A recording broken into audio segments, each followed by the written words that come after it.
이새를 타고 이새가 누구를 낳았다라고 말했다고요? 다윗을 낳았다. 다윗 왕은 몇 번째 아들인데도요? 8번째 아들인데도 이것은 특별한 의도를 가지고 기록되어져요. 왜냐 그러면 그 시대가 어떠한 시대니까 사사시대였기 때문이라는 것이에요. 볼까요? 다윗을 낳았다라 그 밑에를 한번 봅시다. 다윗이 누구냐는 것이에요. 그가 바로 누구예요? 왕이었다는 것이에요. 왕이었다. 왕이 없는 줄 알고 제멋대로 행했습니다.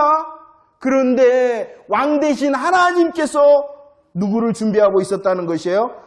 왕을 준비하고 있었다. 그 시대는 어땠다고요? 색깔로 깜깜이었으나 여전히 누구는 일하고 계셨다? 하나님은 일하고 계셨다라는 게 사사시대의 메시지인 것입니다. 저와 여러분들도 마찬가지입니다. 내가 볼 때는 깜깜이요. 내가 잘못했든지 이 환경이 잘못되었든지 깜깜이요. 그러나 우리들이 알지 못하는 그 순간에도 주님은 뭐 하신다고요? 믿으십니까? 믿으시기를 바랍니다. 우리의 구원의 역사를 그렇게 이루셨던 것처럼 우리의 삶의 승리를 위해서도 그렇게 역사하실 것을 기대하시기를 바랍니다. 그 기대함에 우리는 무엇을 담아야 되겠어요? 하나님의 마음을 담아야 되는 것이에요. 자, 계속 한번 살펴보도록 하겠어요. 자, 사무엘상 16장 1절 말씀을 읽어봅시다. 시작. 여호와께서 사무엘에게 이르시되 내가 이미 사울을 버려 이스라엘 왕이 되지 못하게 하였거늘 내가 그를 위하여 언제까지 슬퍼하겠느냐. 너는 뿔에 기름을 채워 가지고 가라. 내가 너를 베들레헴 사람 이새에게로 보내려니 이는 내가 그의 아들 중에 한 왕을 보았느니라 하시는지라 라고 말하고 있습니다. 하나님께서 우리의 성경적으로 보면은 어느 시대에 왕을 준비하셨냐 그러면은요, 사무엘 시대에 사무엘을 통하여 왕을 세우는 그 일을 하십니다. 그러나 우리들이 금방 살펴보았던 것처럼 정말로 캄캄이에 해답되는 다윗 왕을 언제부터 준비하셨다는 것입니까? 사사시대부터 준비하고 있었음을 믿으시기를 바랍니다. 저와 여러분들도 마찬가지라는 거예요. 저와 여러분들의 구원의 역사는 우리들이 예수 믿는다는 그 순간에 주님께서 역사하시고 준비하심이 아니라 그 이전부터 되어졌다는 사실을 믿으시기를 바랍니다.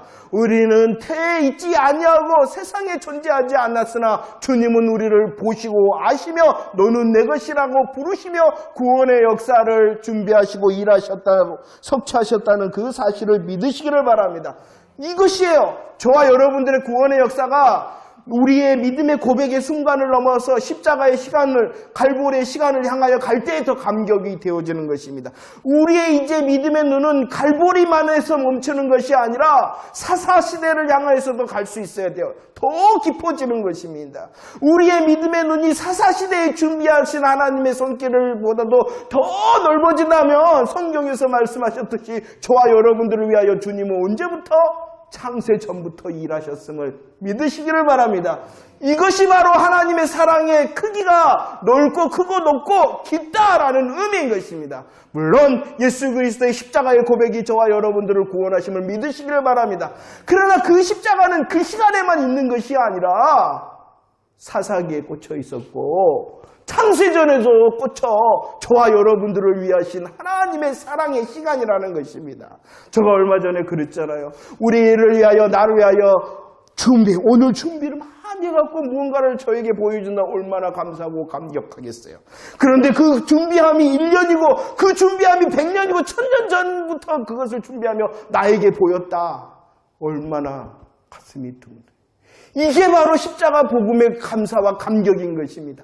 그 시간을 점점 늘려가라는 것이 믿음의 눈을 떠서 그 무엇도 바꿀 수 없는 그 십자가의 시간을 보며 감사하며 감격해 들 때에 우리의 삶의 바람이 불어서 쪄저기 있는 공원에 이따만한 나무를 확 그냥 부러뜨려 버렸는데 보셨어요? 안 보셨구나. 이따가 만지고 나도 이렇게 부러지면 안 된다 생각하시고 갔어요. 바람이 한번 휙 부니까 부러져 버렸어요. 그런 신앙이 아니라 우리의 믿음의 시간이 점점 깊어질수록 주님의 십자가가 더 놀라운 것이에요. 그래서 아까 뭐라고요? 에베소서의 3장에서 감추어졌던 비밀의 경륜이다. 비밀의 경륜. 그 시간에만 갈보리의 시간에서만 서 있는 십자가가 아닌 거예요.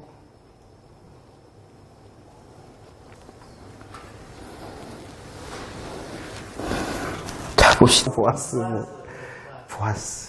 보아스 이야기하고 있잖아요. 그리고 그 보아스의 아들이 누가 태어났다? 오벳이 태어났다라는 것이 룻기서의 내용인 것이에요. 직접적인 등장인물은 누구냐 그러면은 보아스와 오벳이에요. 그런데 느닷없이 누가 등장을 해요? 이것은 하나님의 마음인 거예요. 하나님의 마음. 이것이 창세기 22장에도 나와 있어요. 창세기 22장은 이삭에 대한 거예요. 모리아산에 아브라함이 이삭을 드린 사건이 창세기 22장에 나오잖아요. 그런데 창세기 22장에 느닷없이 누구 이야기가 나오냐 그러면은요, 부두엘은 리브가를 낳았다. 그렇게 말합니다. 부두엘이 누구를 낳았다? 리브가를 낳았다. 리브가가 누구게요? 갑자기 물어보니까 모르죠. 저도 아까 그래서 보아스 갑자기 생각 안 나면 이해가 되시죠? 이삭이야. 지금 결혼을 하려면 당당 멀었어요. 그런데 갑자기 하나님께서 한 줄을 딱 해갖고 부두엘이 누구를 낳았다? 리브가를 낳았다. 그런데요, 부두엘의 아들이 있었어요. 그는 누구였냐 그러면 라반이에요. 구약 성경적인 기록의 특징적으로 보면 부두엘은 누구를 낳았다 해야지 맞냐 그러면은 라반을 낳았다 해야 되는데 라반을 쏙 빼고 부두엘은 누구를 낳았다? 리브가를 낳았다. 이게 하나님의 마음이라. 우리에게 좋은 것이 있는데, 복음의 능력에 생명에 좋은 것이 있는데 그것을 말하는 것이 아니라 말하고 싶어갖고 우리한테 그거 알겠어요? 나한테 좋은 것이 있어. 없어 봐서 절 모르시는구나. 좋은 것이 있어. 그럼 뭐 하고 싶어? 말하고 싶잖아요. 말하고 싶잖아요. 지금 아브라함이 창세기 22장을 통하여 이제 그에게 메시아 언약을 다시 한번 팍 그냥 맹세를 해주시잖아요. 근데 그 언약이 이제 누구에게 흘러가요? 복음의 역사가 이삭에게 흘러가요. 그냥 이삭에게 흘러가는 것이 아니라 뭐라고요? 리브가도 어머니였다 그랬잖아요. 어머니. 생각이 안 나구나. 다음에 반복할게요. 감사해요. 잊어줘서. 이 복음의 역사에 구원의 역사가 이토록 지금 잘 하나님의 열심으로 이루어지니까 갑자기 문맥도 아닌데 하나님이 딱 봐봐. 이렇게 놀라운 구원의 역사의 비밀이 이곳에 있어.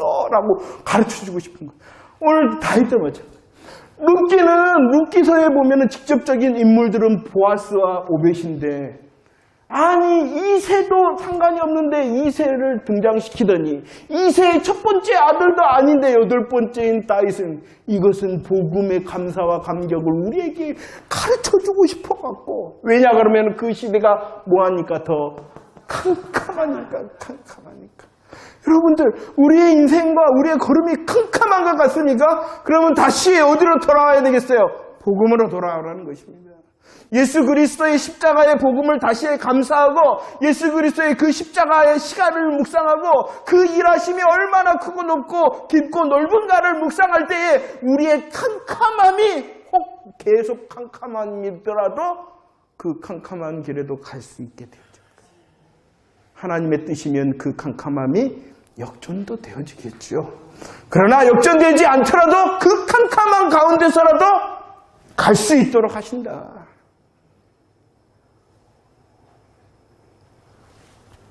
이해가 되시죠?